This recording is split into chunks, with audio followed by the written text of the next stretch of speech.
បាទជំរាបសួរបងប្អូននេះឥឡូវនេះយើងលើខ្លែងឲ្យភ្ញៀវ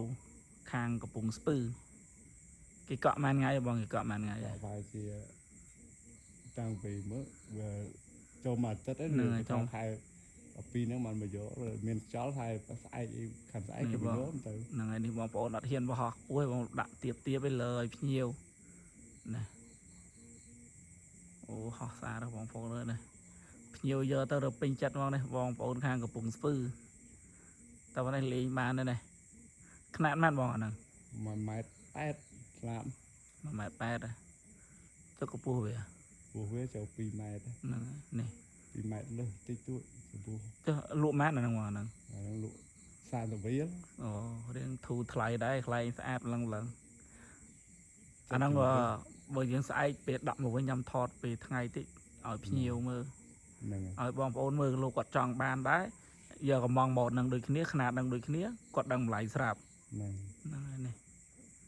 អានេះមិន1.8 ម៉ែត្រហ្នឹង1.8 ម៉ែត្រនេះបងប្អូន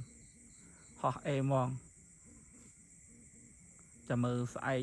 ពេលដាក់មកវិញថតខ្លែងពេលថ្ងៃឲ្យបងប្អូនមើលថារូបរាងមិនស្អាតបងស្អាតខ្លែងទៅរហោះស្អាតថតចឹងបើគេទៅយើងសប្បាយចិត្តទៅ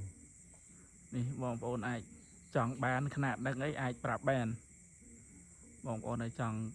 អ្នកដែលខាងគេឲ្យលេងណាដូចខាងទៅកំពង់ស្ពឺទៅអីអ្នកដែលនៅឆ្ងាយពីពលាននេះអាចលេងបានលេងលូតហោះសាយតែពិតយើងនេះក៏ឆ្ងាយដែរនៅឆ្ងាយដែរប៉ុន្តែគាត់ថាបោះបានផ្លែតទេក៏ផោះឲ្យស្រាវទុកវិញលើឲ្យភ្ញៀវនេះអត់ផោះទុកយូរទេស្រាវទុកវិញនេះហើយផោះនេះអត់ដល់20 ម៉ែត្រទេ30 ម៉ែត្រខ្សែខ្លីនឹងខ្សែខ្លីច្រឡំអត់ដល់20 ម៉ែត្រអត់ដល់50 ម៉ែត្រទេធំអត់ដល់50 ម៉ែត្រទេធំ40 30អីនេះអត់ហ៊ានដាក់ខ្ពស់ទេតែបានខ្យល់ល្អដែរ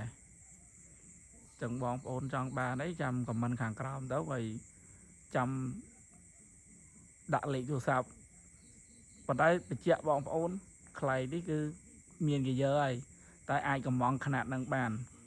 តែខ្លែងពងហោះនេះគឺមានភ្ញៀវគេយកហើយតែបើចង់បានអីចាំដាក់លេខទូរស័ព្ទនៅក្នុង YouTube ហ្នឹងបងប្អូនអាចតេទៅម្ចាស់គេអ្នកធ្វើទៅយកຂະຫນាតហ្នឹងទៅអាចយកលេងបានហើយតែអាពងហោះនេះគឺមានភ្ញៀវយកហើយហើយទៅយកចេញទៅយកទៅលេងហ្នឹងហើយគាត់មុននឹងគាត់ឲ្យគាត់លើឲ្យចេះបានគាត់ឲ្យភ្ញៀវគាត់អត់ឲ្យទាំងអត់តាន់បោះហើយលើដឹងហោះស្អាតទេហើយបានគាត់ឲ្យភ្ញៀវ